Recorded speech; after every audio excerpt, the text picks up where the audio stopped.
చూస్ country delight, live better. ఇప్పుడే country delight app ని download చేసుకోండి. విశ్వేశ్వరరెడ్డి గారు, నేను మిమ్మల్ని ఫస్ట్ ఎంపీ ఉన్నప్పుడు ఇదే రూమ్ లో ఇంటర్వ్యూ చేశాను, బీఆర్ఎస్ లో ఉన్నప్పుడు.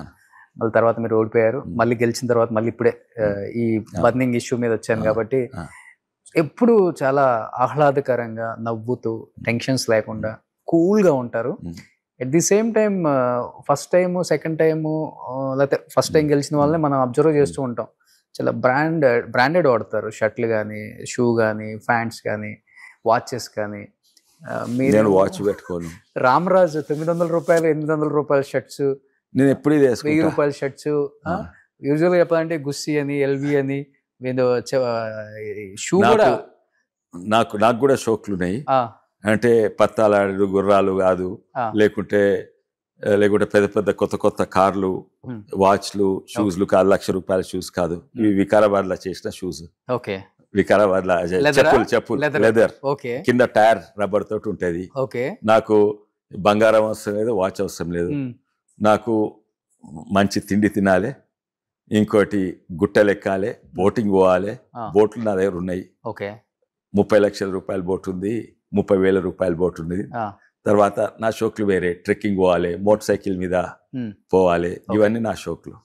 మీ పిల్లలు కూడా అడగరా, ఎందుకు డాడీ నార్మల్? వాళ్ళకి కూడా పెద్ద మీ డ్రెస్లు ఇలా వేసుకుంటారు, కొంచెం బ్రాండెడ్, యూఎస్ నుంచి వాళ్ళు తేవటం గిఫ్ట్లుగా. ఒక్కటి యూఎస్, ఈ ప్యాంట్ ఒక్కటి యూఎస్ కానీ తక్కినాయన్ని ఇండియానే. అసలు ఈ సోకులు ఉండవు నాకు. ఇంత కాస్ట్లీ షర్ట్ వేసుకోవాలి, దావత్లో కొడితే కొంచెం మంచి షర్ట్ వేసుకుంటా. కానీ ఇదే మోస్ట్ కంఫర్టబుల్, పర్ఫెక్ట్ ఫిట్ అవుతుంది నాకు. 42 రామరాజ్ పర్ఫెక్ట్ ఫిట్టింగ్. అండ్ ఇదేమో Izod golf pant perfect fitting. So very cool life, no హడావుడి. నాకు మంచి పెయింటింగ్ ఇష్టము, మంచి మ్యూజిక్ ఇష్టము, మంచి మ్యూజిక్ సిస్టమ్ ఉంది, పెయింటింగ్ ఆ షోక్లు. కానీ అవును, ఇవన్నీ షోక్లు ఏంటంటే ఇంకోరికి ధనం చూపెట్టుకుంటందుకు. నాకు అవసరం లేదు, అంతే కదా. నేను 4 లక్షల రూపాయల బూట్లు వేసుకున్నా, నేను ఈ వాచ్ తొట్టుకున్నా, అరే తారే వాళ్ళే పెన్, అదేంది మౌంట్ బ్లాంక్ పెన్ లేదని నా పెన్ గిది ₹2 పెన్. పెన్. అవును, ఎంత మంచిగా రాస్తుంది అది. మౌంట్ బ్లాంక్ ఎంత మంచిగా రాస్తుంది, ఇది కూడా అంత మంచిగా రాస్తుంది. సూపర్. ఇవన్నీ ధనం షో ఆఫ్ చేసుకుంటుంది. కార్లు కూడా పెద్ద హడావుడే ఉండదు. కార్లు కూడా నాకున్నాయి, మా కొడుకు మంచిగా ఉన్నాయి. ఆయన ఆటోమొబైల్, మెకానికల్ ఆటోమొబైల్ స్పెషలైజేషన్ చేసిండు. ఆయన ఇంత పెద్ద బిజినెస్ నడుస్తున్నా కూడా ఆయన చిన్న గరాజ్ నడిపిస్తాడు. అప్పుడప్పుడు ఆయన సాటర్డే సండే టైం ఉంటే పాతకాలు కొని దాన్ని రిపేర్ చేసి అమ్ముతాడు. ఆయన గరాజ్ ఉంది, కానీ పెద్ద బిజినెస్ 1000 కోట్ల బిజినెస్ నడుపుతాడు. కానీ ఇది కూడా ఆయన హాబీ. అట్లా మనిషికి హాబీస్ ఉండాలి, డిఫరెంట్ ఇంట్రెస్ట్ ఉండాలి. నాకు చేపల హాబీ, నా బోటింగ్ హాబీ. ఆ హాబీని కూడా కొన్నిసార్లు రాజకీయాలలో వాడుకుంటా. బోటింగ్ హాబీ అయితే అక్కడ 100 బోట్లు ఇస్తే 100 కుటుంబాలు దాని మీద బతుకుతున్నాయి. అట్లా ఎన్నో. ఇప్పుడు నాకు చేపలు, అక్వేరియం చేపలు ఇష్టం, దాన్ని ఓ బిజినెస్గా వాళ్ళకు. నాకు చెట్లు పెంచేది, గార్డెనింగ్ చాలా ఇష్టం, దాని మీద కూడా కొన్ని ప్రాజెక్ట్స్ చేస్తున్నా. గ్రామీణ ప్రాంతంలో వాళ్ళకు ఆమ్దాని ఎక్కువ వస్తుంది. ఇప్పుడు ప్రత్యేకంగా తింటానికి మష్రూమ్స్ అంటే ఇష్టము. ఇప్పుడు మష్రూమ్స్ ఎక్స్పెరిమెంట్ చేస్తున్నా. అది సక్సెస్ అయితే కనీసం 1000 నుంచి 10,000 మంది చేవల ప్రాంతం రైతులకు లాభం అవుతుంది. తర్వాత నేను కొత్త యంత్రాలు చేస్తున్నా, కొన్ని యంత్రాలు రైతులకు లాభం అయ్యేటట్టు చేస్తారు. సంగీత గారికి ఆమె కూడా చాలా బిజీ ఉంటుంది, ఎందుకంటే హాస్పిటల్ నడపాలి, మధ్యరాత్రి కూడా ఫోన్ కాల్స్ వస్తుంటాయి. వాళ్ళకి హాస్పిటల్స్ ఎన్నో జాగాలు ఉన్నాయి. వాళ్ళకు లండన్లో మెడికల్ స్కూల్ ఉన్నది.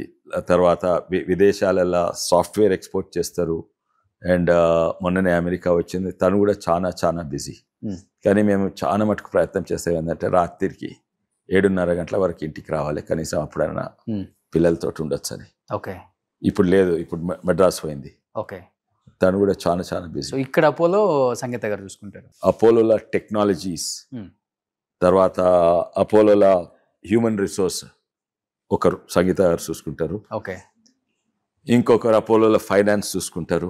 ఇంకొకరు జనరల్ మేనేజ్మెంట్ చూసుకుంటారు. ఇంకొకరు అప్పుడు ఇన్సూరెన్స్, ఫార్మసీస్ ఇవన్నీ చూసుకుంటారు. శోభనా గారు ఇవన్నీ అట్లా డివైడ్ పనులు అట్లా డివైడ్ చేసుకుంటారు.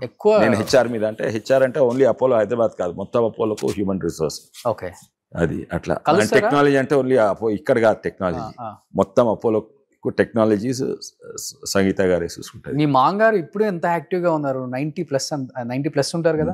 ప్రతాప్ రెడ్డి గారిని కలుస్తుంటారు? 90+ కలుస్తుంటారు. మొన్ననే కలిసి నెక్స్ట్ వీక్ వస్తున్నారు. కానీ తను ఎట్లా చూస్తారు అంటే అపోలో ఇప్పుడు 1,00,000 కోట్ల మార్కెట్ క్యాప్ అపోలో. అయితే చాలా hospital foreign investment foreigners own చేస్తున్నారు. ఇప్పుడు చాలా మటుకు hospitals own by foreign companies. కానీ ఆయన ఎట్లా చూస్తా అంటే ఇది అపోలో నాది కాదు, ఇది నేషనల్ యాసెట్ అండ్ దీన్ని కేర్ టేకర్ నేను అన్నట్టు చూస్తాడు. ఓకే. అయితే 1,00,000 కోట్లున్నా కూడా దాని నుంచి ఆమ్దాని ఇప్పుడు తన ఉండే ఇల్లు ఒకటే ఇల్లు ఉంటుంది. ఆయనకి రియల్ ఎస్టేట్ లేదు, ఏం లేదు. ఏమైనా ఉంటే అపోలోనే పెట్టాలి, మళ్ళీ తీస్తుడు కాదు. అది తన లైఫ్ కూడా సింపుల్ ఉంటుంది. తనకు కూడా కొన్ని ఇంట్రెస్ట్ ఉంటాయి కొంతమంది, కానీ ఫుల్లీ డెడికేటెడ్ టు అపోలో అనమాట. ఓకే. ఇది అదొక నేషనల్ యాసెట్ తిరిగి చూస్తాడు, ఆయన పర్సనల్ యాసెట్ తిరిగి చూడాడు. నేను దేశానికి ఇది చేసినాం, ఆడ 1,50,000 మందికి ఉద్యోగాలు వస్తాయి. అలా అపోలో ఫార్మసీ కాశ్మీర్ నుంచి కన్యాకుమారి, అస్సాం నుంచి గుజరాత్ వరకు ఉన్నాయి. 5,500 ఫార్మసీ ఉన్నాయి, ఎంతో మందికి ఉపాధి. ప్రతి Apollo 90% India population Apollo pharmacy నుంచి 10 నిమిషాల లోపల ఉంటుంది. అయితే ఇదన్నీ తనకి ఇదే అనమాట. ఓకే. వెనకట అండ్ ఇది ఓన్లీ అపోలో కాదు, తనకు పర్మిషన్ వచ్చినప్పుడు అపోలో ఇండస్ట్రీస్ చేసేందుకు అప్పుడు రాజీవ్ గాంధీ గారు పర్మిషన్ ఇచ్చిండ్రు. అయితే అన్నారు నాకొద్దు పర్మిషన్, ఈ హాస్పిటల్ కాదు ప్రైవేట్ హాస్పిటల్స్ ఎవరు పెట్టదలుచుకున్నా చేయాలని. అయితే అప్పుడు హాస్పిటల్స్ బ్యాంక్ లోన్ ఇవ్వలేదు, అది ఇండస్ట్రీగా రికగ్నైజ్ చేస్తే దానికి లోన్లు వస్తాయి. అయితే సరే మీకు లోన్లు ఇస్తందుకు నేను బ్యాంకులకు చెప్తే, అప్పుడు బ్యాంకులన్నీ గవర్నమెంట్ బ్యాంక్స్ ఉండే, ప్రైవేట్ బ్యాంక్స్ లేకుండే. అయితే నాకు కాదు, హెల్త్ కేర్ ఇండస్ట్రీకి ఇవ్వాలి, హెల్త్ కేర్నే ఓ ఇండస్ట్రీ తీరుగా గుర్తించి ఎవరు హాస్పిటల్ పెట్టుకున్నా చేయాలని చేసిండు. కానీ ఎన్ని హెల్త్ కేర్ ఇండస్ట్రీస్ వచ్చినా, ఎన్ని హాస్పిటల్స్ వచ్చినా ఇప్పటికి మన ఒంట్లో కొంచెం బాగోలేదంటే అపోలోకి వెళ్ళొద్దాం పద, ఫిలిం నగరాలు అపోలోకి, ఇదే అంటే చాలా ఉన్నాయి. అంటే ఆ నమ్మకాన్ని వాళ్ళు క్రియేట్ చేసుకోవాలి. క్వాలిటీ కంట్రోల్ దానికి అసలు రాత్రి పగలు స్థాయికి చేరినాక నా పని అయిపోయింది అనుకోరు, కంటిన్యూస్గా దాన్ని ఇంప్రూవ్ ఉంటుంది. ఓకే. జేసీ అంటే జాయింట్ కమిషన్ ఇంటర్నేషనల్ ఉంటుంది, అది అమెరికా యూరోప్ అంతా ఉంటుంది. ఆ స్టాండర్డ్స్కి చేయాలని 90% అపోలో హాస్పిటల్స్ ఆ స్టాండర్డ్. ఓకే. వేరే హాస్పిటల్ చాలా మటుకు ఉపాసన గారు ఎఫర్ట్స్ కూడా ఎక్కువే ఉంటాయి అనుకుంటా సార్. ఉపాసన గారు వెల్నెస్ చూసుకుంటారు అనుకుంటా, వెల్నెస్ అని కొన్ని బాధ్యతలు నాకు తెలియదు, నేను డైరెక్ట్లీ అపోలో ఇన్వాల్వ్ లేను. ఓకే. సో మీ పిల్లలతో బాండింగ్ బాగుంటుంది అనుకుంటా, పెద్ద బాబుతో ఎస్పెషల్లీ. ముగ్గురుతో. ఓకే. సో ఎక్కువ కార్స్ అంతా గిఫ్ట్ ఇస్తారు అక్క అని చెప్పేసి 2-3 సార్లు ట్వీట్ కూడా చేశారు. ముగ్గురుతో మంచిగా ఉంటుంది. ఓకే. అయితే ఆయన కార్ రేసింగ్ స్టార్ట్ చేసినప్పుడు మేము అగేన్స్ట్ ఉంటుంది, ఎందుకంటే డేంజరస్ అని. అవును. ఉపాసన ఎంకరేజ్ చేసింది. ఓకే. సద్గురు జగ్గి వాసుదేవ్ ఎంకరేజ్ చేసిండు. ఓకే. కార్ రేసింగ్ పిచ్చిన వాళ్ళకు కార్ రేసింగ్ చేయలేకుంటే రోడ్ల మీద కార్ రేసింగ్ చేస్తారు, యాక్సిడెంట్లు అయితే అది ఇంకా డేంజరస్. ఓకే. అని నా కార్ రేసింగ్ పోవాలని మాకు చెప్పి. ఓకే. మీరు ఇంట్రెస్ట్ చూపకపోయినా ఉపాసన గారు ఫస్ట్ కార్ కొనిపించి గో హెడ్ అని చెప్పారు. అది ఛానల్ కిందట. కానీ ఇప్పుడు నాకు తెలిసి మీ బాబు బాగా ఫేమస్ కార్ రేసింగ్ లో, ఇండియాలో నెంబర్ 1. ఎందుకంటే 2 పెద్ద రేసులు ఉంటాయి, జేకే టైర్స్ది ఇంకా ఎంఆర్ఎఫ్ది. ఒకటే ఒక వ్యక్తి 2 ఏళ్ళు కంటిన్యూస్ గా 2 గెలిచిండు నెంబర్ 1. ఇప్పటివరకు ఎవరు రాలేదు. అనిందిత్ రెడ్డి. ఎస్, తెలుసు, ఐడియా ఉంది. సుమన్ టీవీలో మీ పర్సనల్ అండ్ బిజినెస్ ప్రమోషన్స్ కోసం కింది నెంబర్కి కాంటాక్ట్ చేయండి.